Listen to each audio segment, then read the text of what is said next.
ಶ್ರೀ ಗುರುಭ್ಯೋ ನಮಃ. ವಸುದೇವಸುತಂ ದೇವಂ ಕಂಸಚಾಣೂರಮರ್ದನಂ ದೇವಕೀ ಪರಮಾನಂದಂ ಕೃಷ್ಣಂ ವಂದೇ ಜಗದ್ಗುರು. ಪರತ್ಪರ ಯೂಟ್ಯೂಬ್ ಚಾನಲ್ನ ಎಲ್ಲ ವೀಕ್ಷಕರಿಗೆ ಮತ್ತೊಮ್ಮೆ ಸ್ವಾಗತ.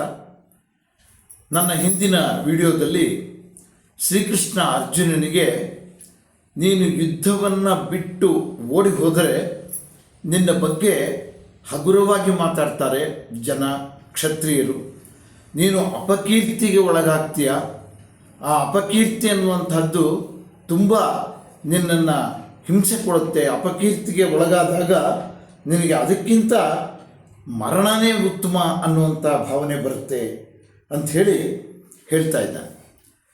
ಮತ್ತೆ ಮುಂದುವರೆದು ಶ್ರೀಕೃಷ್ಣ ಹೇಳ್ತಾನೆ, ಭಯಾದ್ರಣಾದು ಪರತಂ ಮಂಸ್ಯಂತೆ ತ್ವಾಂ ಮಹಾರಥಾಃ ಯೇಷಾಂಚ ತ್ವಂ ಬಹುಮತೋ ಭೂತ್ವಾ ಯಾಸ್ಯಸಿ ಲಾಘವಂ ಅಂತ ಹೇಳಿದ.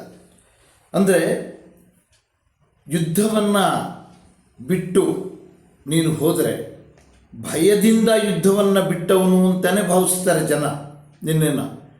ಕ್ಷತ್ರಿಯ ವೀರರೆಲ್ಲ ಭಯದಿಂದ ಯುದ್ಧ ಬಿಟ್ಟೋದೆ ಅಂತ ತಿಳ್ಕೊತಾರೆ.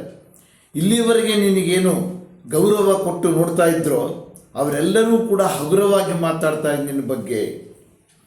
ಮುಂದೆ ಯಾವ ರೀತಿ ಯೋಚನೆ ಮಾಡಬಹುದು ಜನ ಅಂಥೇಳಿ ಶ್ರೀಕೃಷ್ಣ ಅರ್ಜುನನಿಗೆ ಹೇಳ್ತಾ ಇದ್ದಾನೆ. ಮುಂದೆ ಆಗಬಹುದಾದಂಥದ್ದನ್ನು ಏನಂತ ಹೇಳ್ತಾ ಇದ್ದಾನೆ, ನೀನು ಅವರನ್ನೆಲ್ಲ ಕೊಲ್ಲಬೇಕಾಗುತ್ತೆ ಅನ್ನೋ ಭಾವನೆಯಿಂದ ಯುದ್ಧವನ್ನು ಬಿಟ್ಟು ಹೋದರೂ ಕೂಡ ಜನ ನಿನ್ನನ್ನು ಏನಂತ ತಿಳ್ಕೊತಾರೆ ಅಂತಂದರೆ, ಭಯದಿಂದ ಯುದ್ಧ ಬಿಟ್ಟು ಹೋದೆ, ಹೇಡಿತನದಿಂದ ಬಿಟ್ಟು ಹೋದೆ ಅಂತಲೇ ತಿಳ್ಕೊಳ್ಳೋದೆಲ್ಲರೂ ಅಂತ ಹೇಳ್ತಾ ಇದ್ದಾನೆ. ಮತ್ತೆ ಮುಂದುವರೆದು ಹೇಳ್ತಾನೆ, ಅವಾಚ್ಯವಾದಾಂಶ್ಚ ಬಹೂನ್ ವದಿಷ್ಯಂತಿ ತವಾಹಿತಾಃ ನಿಂದಂತಸ್ಥವ ಸಾಮರ್ಥ್ಯಂ ತಥೋ ದುಃಖತರನ್ನು ಕಿಂ ಅಂತ ಹೇಳಿದ.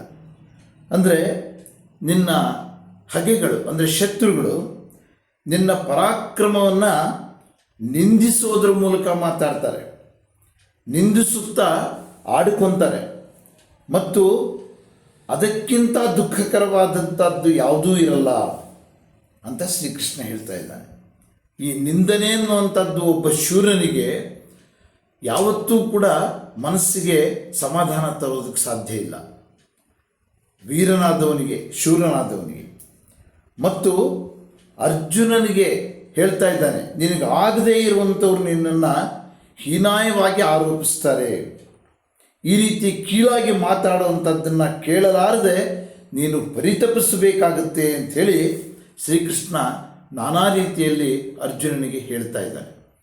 ನೀನು ಯಾವ ಕಾರಣದಿಂದ ಯುದ್ಧವನ್ನು ಇವರನ್ನೆಲ್ಲ ಕೊಲ್ಲಬಾರ್ದು ಅಂಥೇಳಿ ಬಿಟ್ಟು ಹೋದರೂ ಕೂಡ ಜನ ಭಾವಿಸೋದೇನು, ನೀನು ಹೇಡಿಯಾಗಿ ಭಯದಿಂದ ಯುದ್ಧವನ್ನು ಬಿಟ್ಟು ಹೋದೆ ಅಂತೇಳಿ ತಿಳ್ಕೊತಾರೆ ಅಂಥೇಳಿ ಶ್ರೀಕೃಷ್ಣ ಅರ್ಜುನನಿಗೆ ಹೇಳ್ತಾ ಯುದ್ಧೋನ್ಮುಖನಾಗೋದಕ್ಕೆ ಮತ್ತೆ ಮತ್ತೆ ಪ್ರೇರೇಪಣೆಯನ್ನು ಕೊಡ್ತಾ ಇದ್ದಾನೆ ಅಂತ ಹೇಳೋದ್ರ ಮೂಲಕ ಇವತ್ತಿನ ವಿಡಿಯೋವನ್ನು ಮುಕ್ತಾಯ ಮಾಡ್ತೇನೆ. ನಮಸ್ಕಾರ.